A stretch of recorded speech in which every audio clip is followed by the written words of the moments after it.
Introducing and or negotiating the sale or purchase of a property, you're acting as an estate agent, you're carrying out estate agency work. So full compliance applies regardless of what you call yourself when you do that. Although they may be registered, you've also got to check what they're registered for.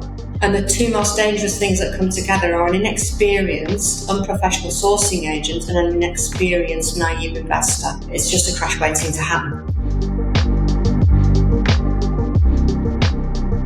Welcome to this week's episode of WealthTalk. My name's Christian Rodwell, the Membership Director for WealthBuilders, joined today by our founder, Mr. Kevin Whelan. Hello, Kevin. Hi, Chris. Good to be with you again, and a very interesting subject today, I think.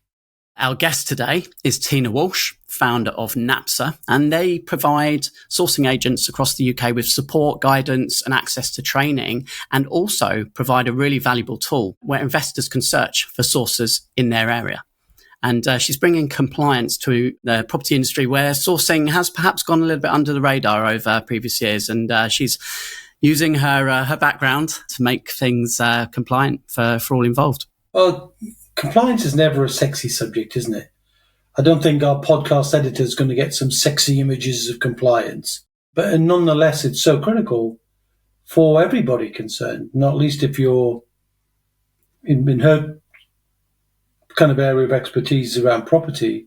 So you've got buyers and sellers, and in every respect then, it's putting together two people, and therefore you have to have rules and responsibilities. And I think where an industry is not formally regulated, like, let's say, the IFA industry is regulated, the consumer credit industry is regulated, the crowdfunding industry is regulated. Many industries have that regulation, and those people who operate within, they must comply, and it's an integral part of what they do. It's in their DNA. But I think in property, there's no formal requirements other than, having codes of conduct, but anybody could set themselves up as a sourcer, deal packager, whatever language they might use. But nonetheless, when you're putting buyers and sellers together, you've got legal obligations.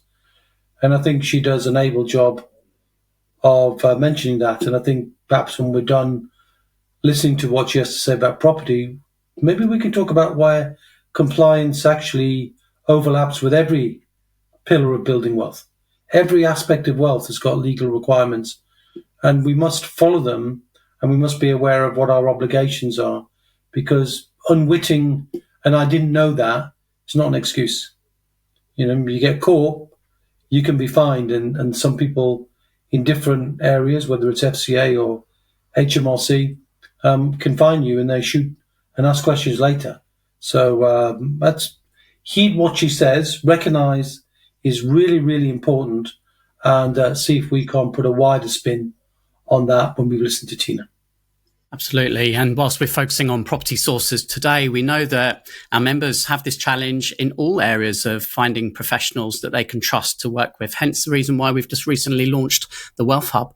So our black book of contacts that have been built up over the years now in one place, making it easier for our members to reach out and work with those good people that we know. Really important. And whenever you're building wealth, you want to get there faster, safer, and more enjoyably. And the fastest way to not make mistakes is learn from other people's.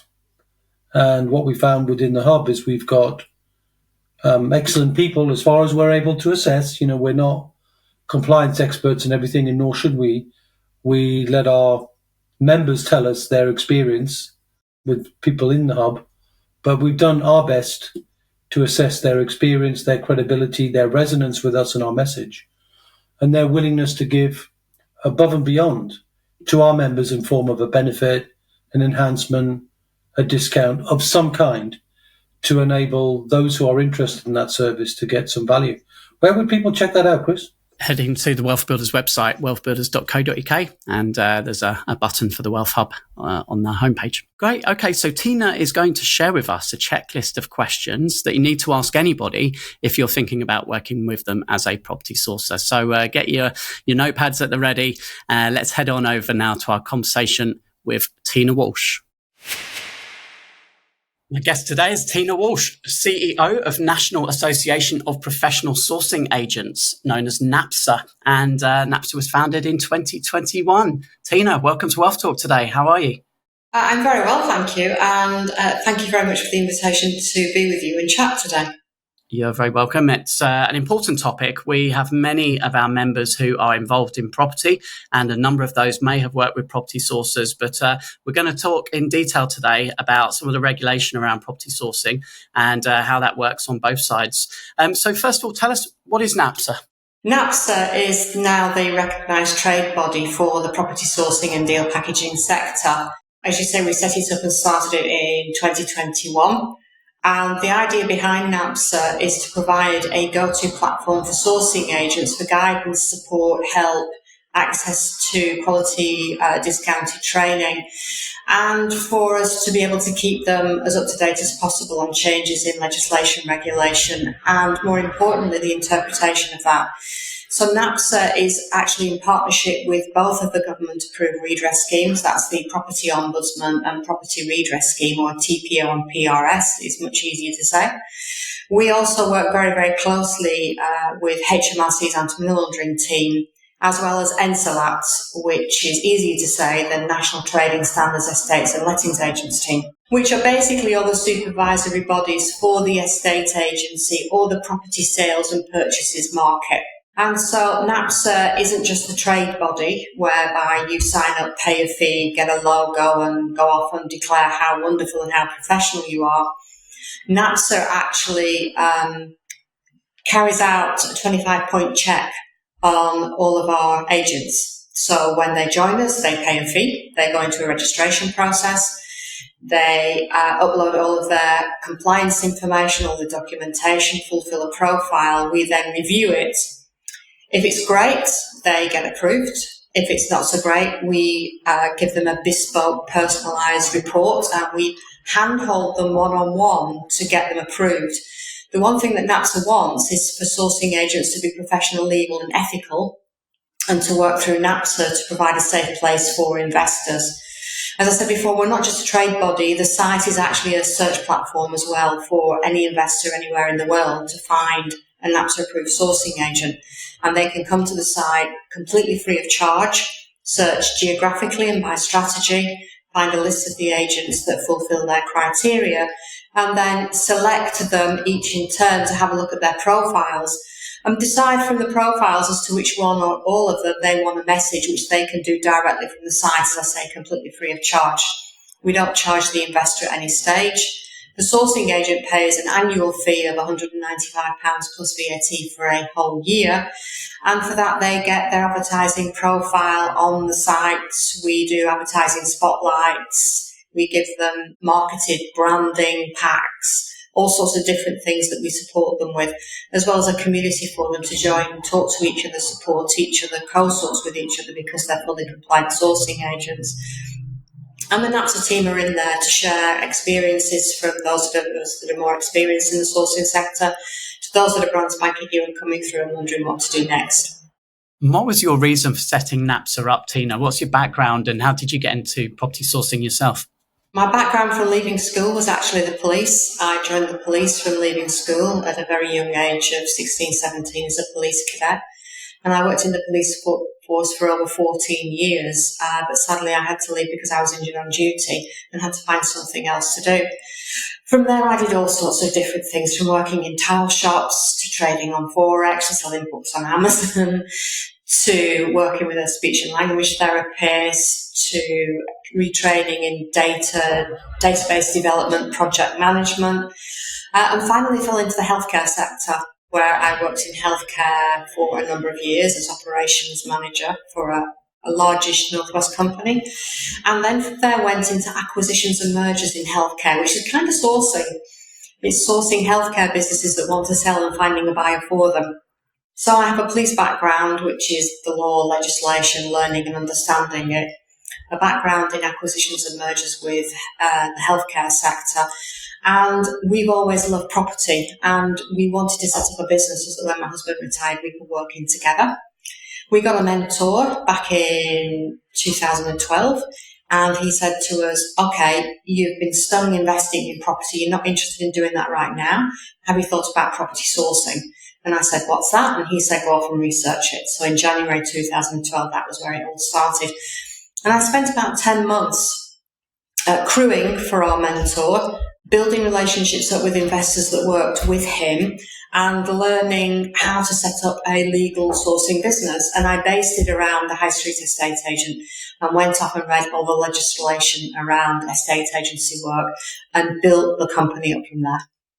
Have you experienced any sourcing, let's say, I won't say nightmares, perhaps the wrong word, but there must be a catalyst why you felt that there was a need to really kind of pull this into shape?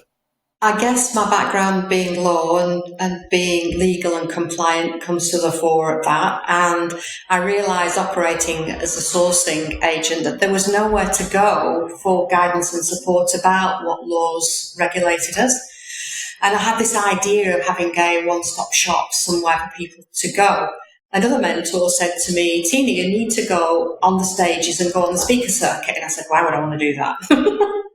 I didn't want to go and stand on stages and go on the speaker circuit, but he said, if you want to achieve 100% compliance in the sourcing business, if that's your ultimate goal, there's a process that you have to go through to build up momentum as to how well you're known within the sector and what you're known for. And part of that is going on the speaker circuit. So I went on the speaker circuit from about 2014, about 10 years now. And then the next step was writing the book. Which I did back in 2016 over to 17, published in October 2017. It's no longer available to purchase from us because it's out of date now, but I can't stop people selling it secondhand.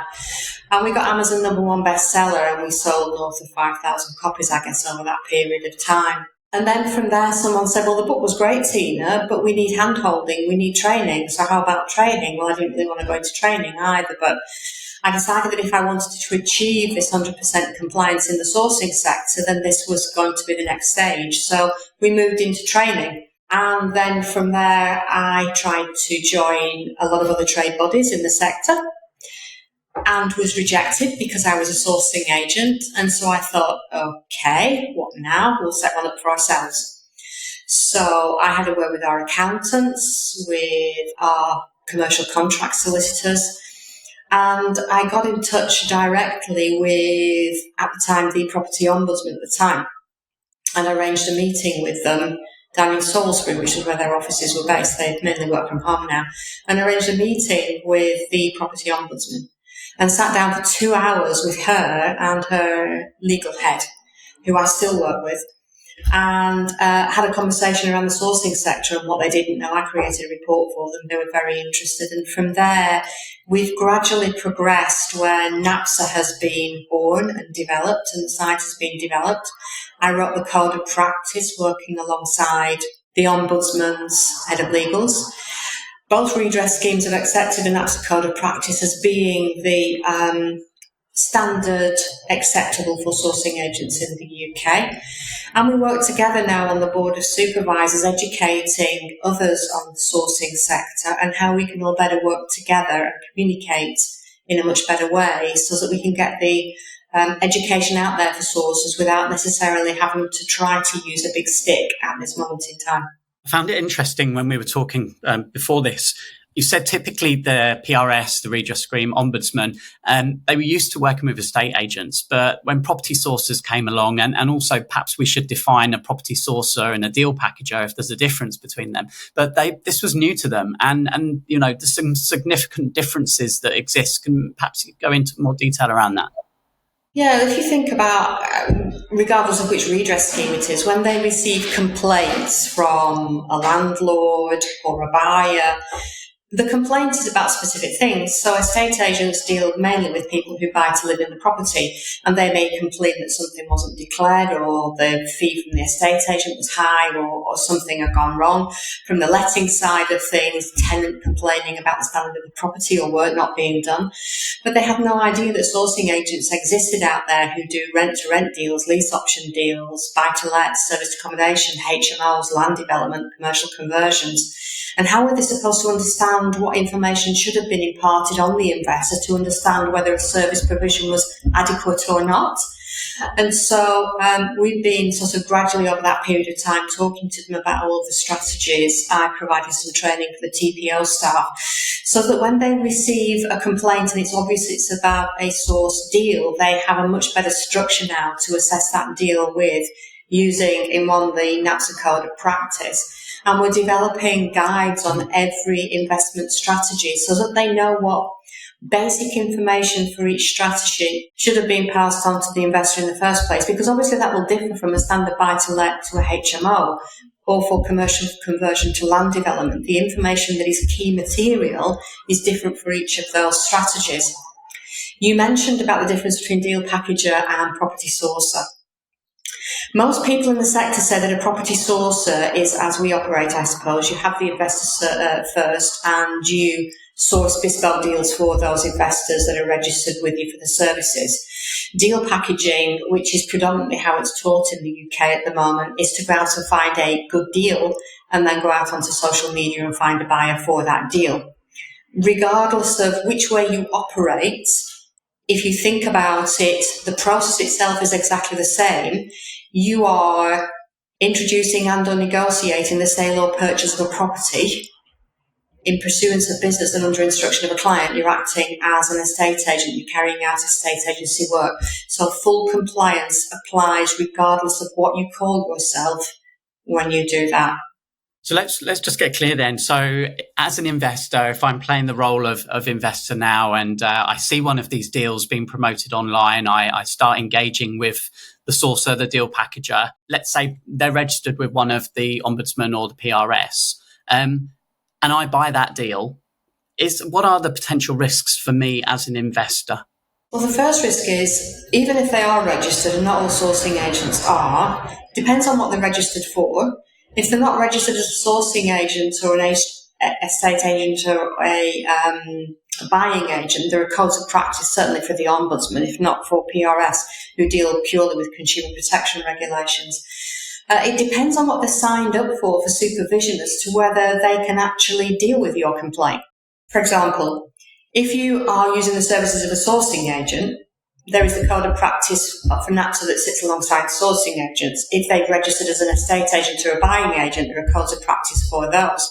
If they've registered as a management agent, they've signed up for supervision as a management agent, not as an estate agent, so they can't supervise them for that sector. Does that make sense, Christian?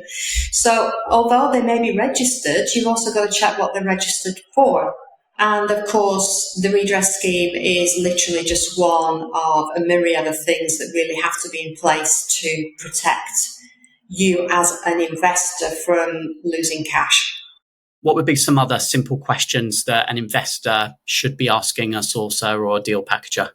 Really, from an investor perspective, and as I have been an investor in the past, you need to know the basics on the ground that sourcing agent actually knows that geographical location that you're investing in. Even that they've actually visited the place would be a good idea. You'll find that a lot of the courses teach people to go on Rightmove and just find a deal from anywhere in the absolute UK and then try to sell it. But they've never visited the area. They don't know the area. They've not seen that property. They've just taken the images off a Rightmove advertisement potentially. Or they've got somebody else to go around and do the filming. So really, you're paying a lot of money to a sourcing agent for their feet on the ground knowledge of that geographical location. And not just the location, but of your particular strategy you're investing in. So if you're investing in buy-to-let or HMOs, there are particular regulations, particularly around HMOs.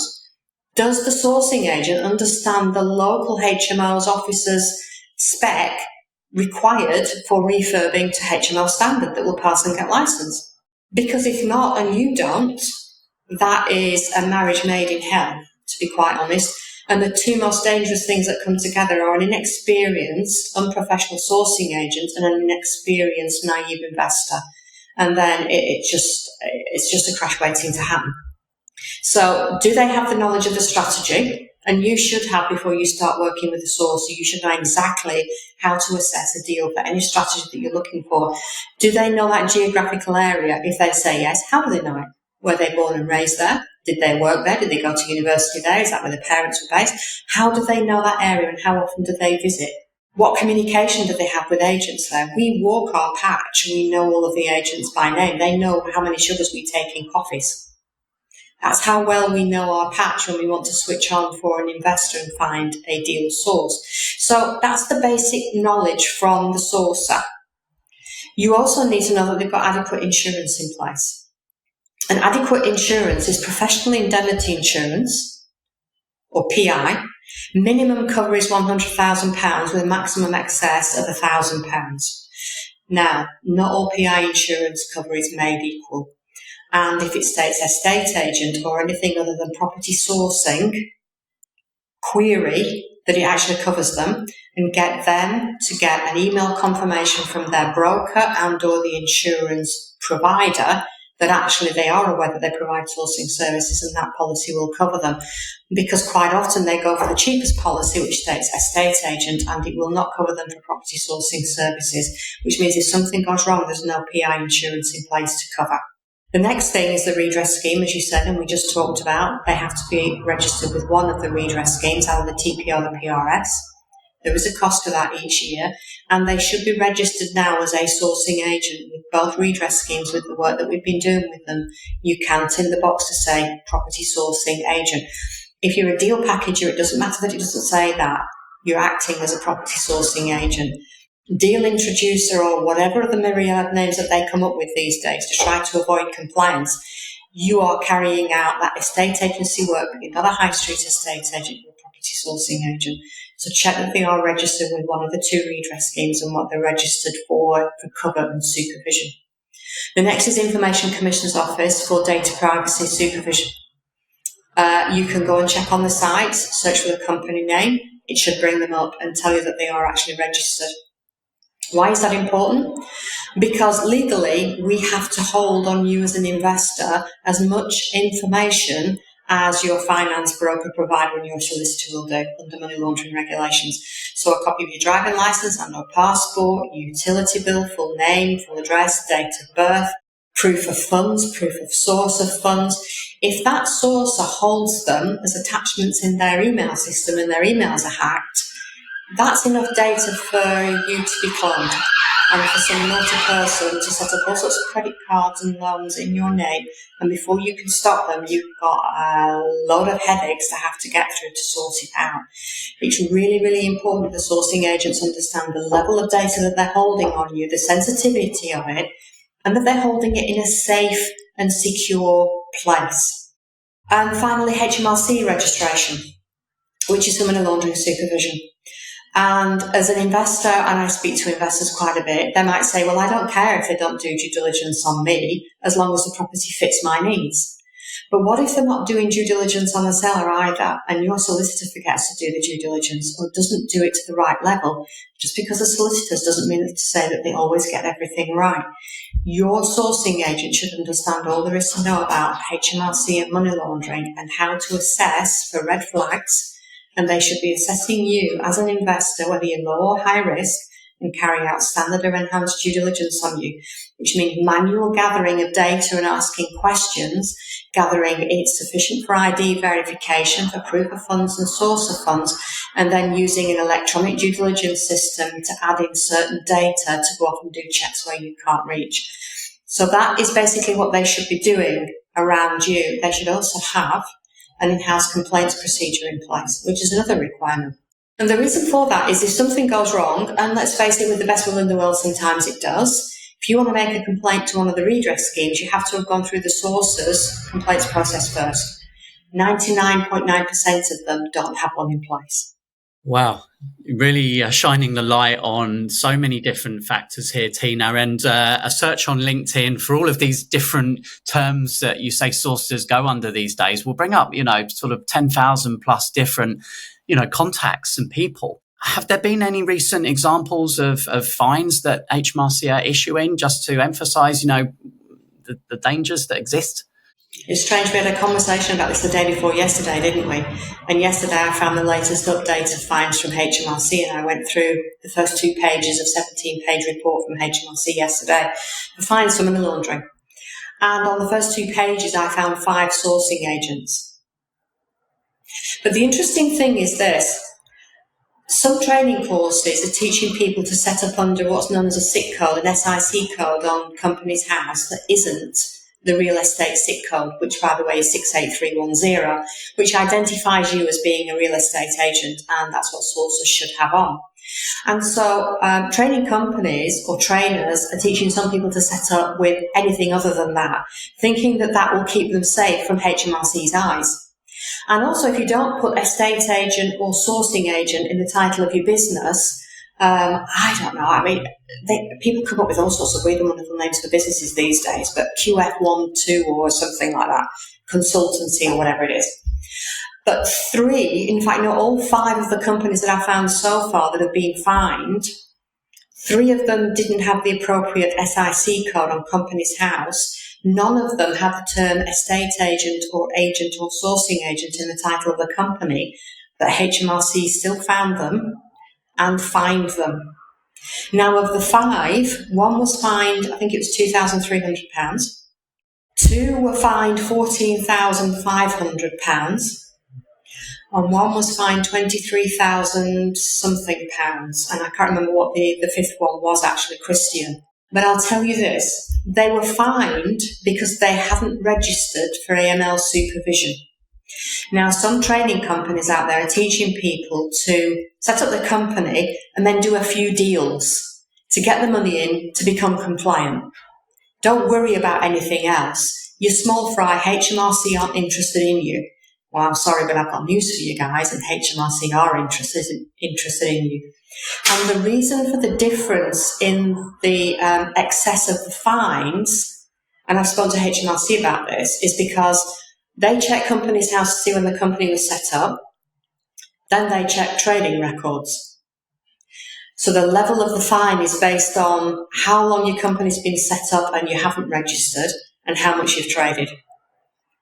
Because obviously if you've traded a huge amount, the money laundering risk based on those trades is a lot higher. So the fine gets bigger and bigger. Now, you and I both know that people come into the sourcing sector predominantly because they don't have the money to invest themselves. A lot of them don't have the money to be compliant.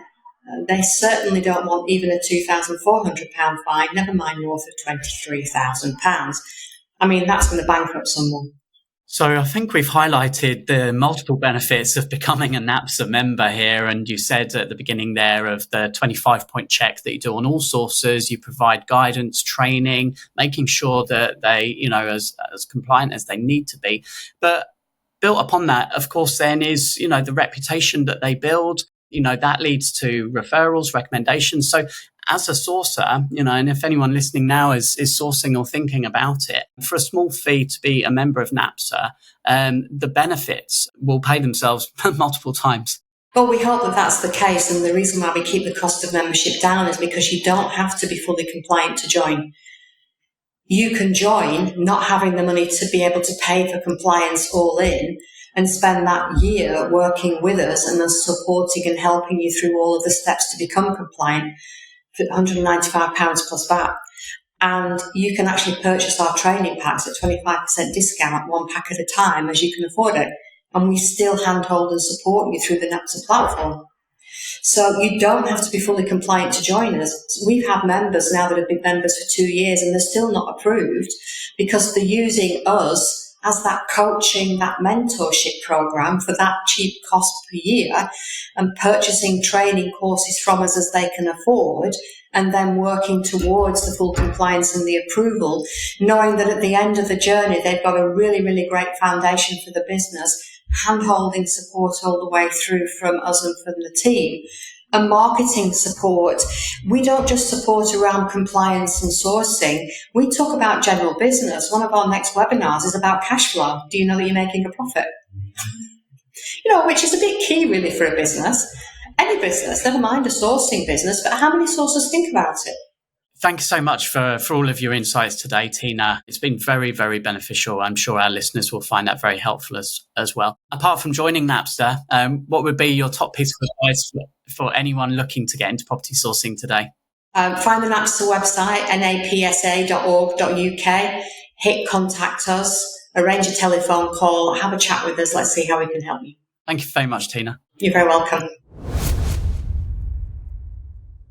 Okay, so Tina shared a lot of information with us there, Kevin. We'll dig into some of that in just a second. Before we do that, let's head to Trustpilot, and we've had a review this week from Tom. And Tom says, I joined WealthBuilders around April this year, and for me, my journey started via Instagram. I very, very rarely look at my Instagram account, so this must be fate. When I was scrolling through my feed, Kevin Whelan popped up, and I watched his short, engaging video, provided my email address, received some extensive WealthBuilders information, which I read, and it explained things so clearly, and I wanted to know more and take control of my financial future. Tom says since April, he's been guided through his WealthBuilders induction. He's completed lots of the education, attended WealthBuilders network event in London, where he found other members to be so friendly and supportive, very much a community spirit, and he's looking forward to attending more of those soon.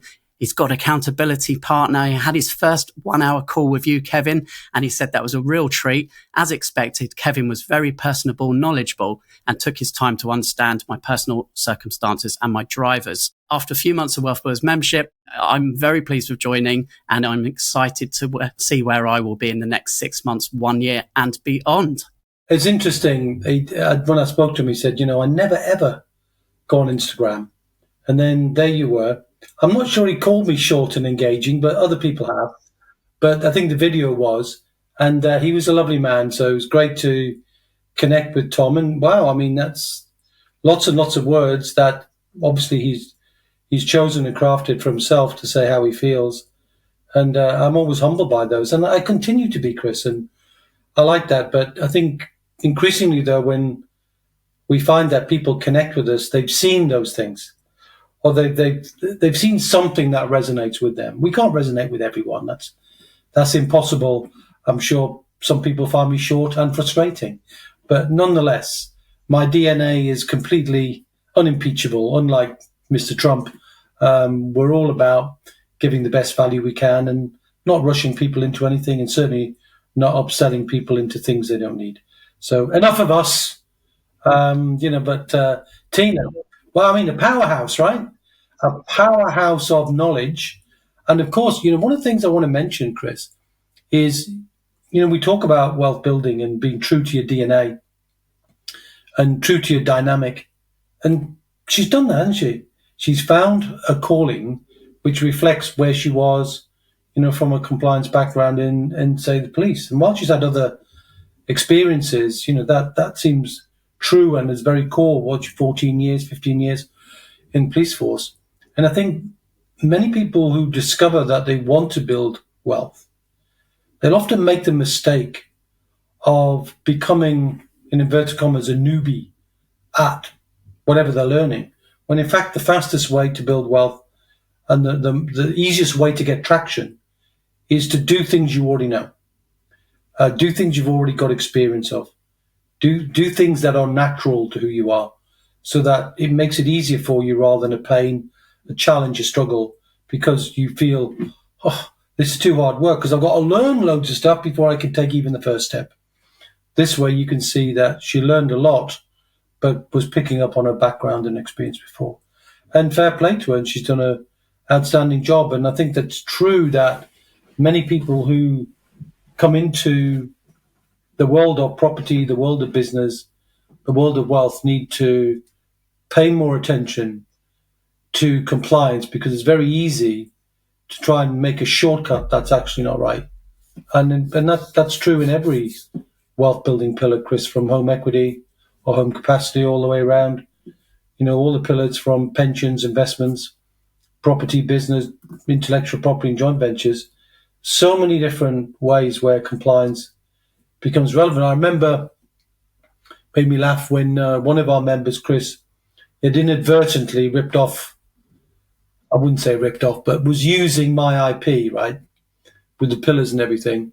And then we discovered it and we reached out. And rather than get cross and slap some kind of notice, we just said, look, we'll collaborate with you. We're happy you love our IP, but don't steal anybody's IP and don't pass it off as your own. And similarly, if you've got a mortgage and then you rent out a property, declare that. Don't do things that are wrong. The pain of getting caught undermines your reputation, undermines your profit, and in the end could devastate your business. And I think some of those fines that Tina mentioned, eye-watering really, for people who probably not bad people. They just thought, I'll shave a bit off the costs, which is usually where it comes in, isn't it? I don't really want to pay for that registration fee or for that license fee and these sort of compliance fees are integral to run every business compliantly. And the worst one I see, Chris, is people raising money from private investors, where they don't realize that any form of raising money from a private investor is being an investment company.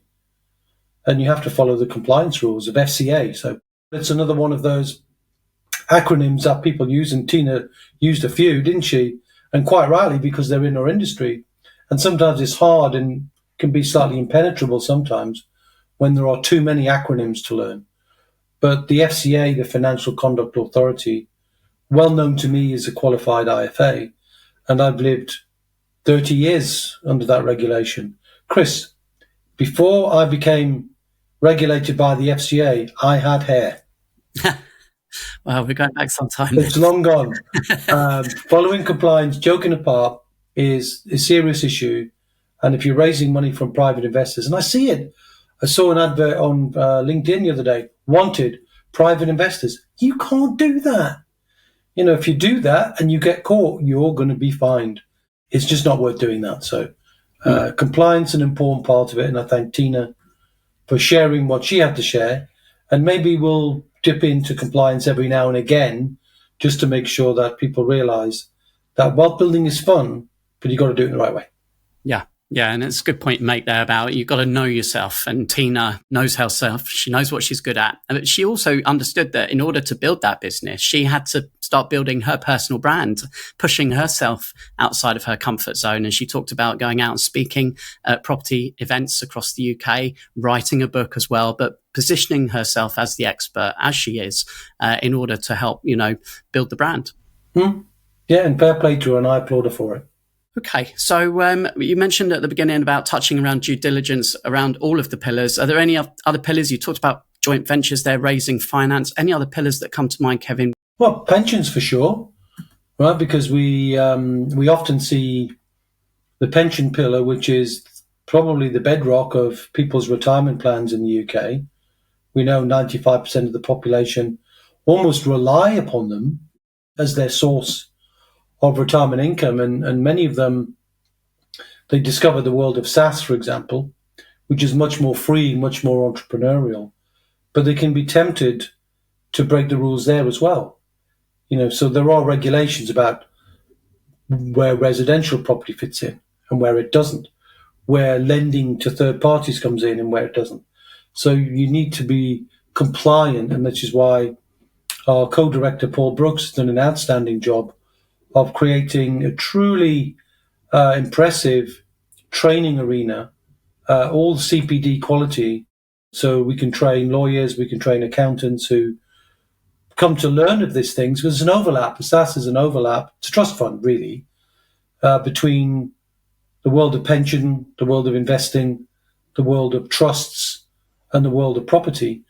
And all of those things overlap, and there are compliance issues all over. So Paul's very good at making those compliant rules easy to follow and giving people tests to make sure that they are following those rules. They're not onerous. They never are onerous. But you can't fall foul with them, because if you do, again, you've got HMRC. And HMRC don't allow you to make a mistake and plead ignorance. You just can't do it. You'll get fined. And if you get fined on a SaaS because you do it wrong, it's 55% of your fund. You couldn't possibly make that up. So why would you even go near the risk? So stay on the right side of the fence when it comes to using your pension for investment purposes and property purposes and business purposes. And we'll show you how to do that. And I mean, many people who create a SaaS, they do it on the cheap. They don't get the guidance. They don't get the help. And because they've never driven a vehicle, SaaS is a vehicle, it's a trust fund, it's a vehicle. And they've always been in the back seat. Somebody else is choosing the investments, or they get in the passenger seat, like in a SIP, and they start to say, I think I'd like to do that, or I'd like to do that. But when they get into a SaaS, they're in the front seat. And therefore, it's really important to be responsible. And while I'm not trying to put people off SaaS, as I said, it's not onerous. If you can run a business, which you've got to be compliant, don't you? In business, you've got to do reports, the revenue, and you've got to pay your taxes on time and all those things. Declare your benefit in kind if you've got a company car. All that stuff, not onerous, you get somebody else to help you with it. So I think it's just it's an overlay, Chris, almost like a cloud that sits over everything. But beyond the cloud is where all the sunshine and blue sky is. But you've got to get through that. And we help as far as we can with all of the pillars, which is why we invited Tina to come and talk to us today. Indeed, and not forgetting due diligence being a key stage of our Wheel of Wealth, which no matter what pillar or strategy you're choosing to build your wealth, you need to turn the wheel to generate capital or cash flow, and due diligence is firmly embedded within that wheel. Okay, so thank you to Tina once again, and do head over to the NAPSA website. Go and check it out. There's loads of free resources, training for property-related strategies and other things on there. So, we will be back with more Wealth Talk, same time, same place next week, Kevin. Yes, we will, sir. And until then, see ya.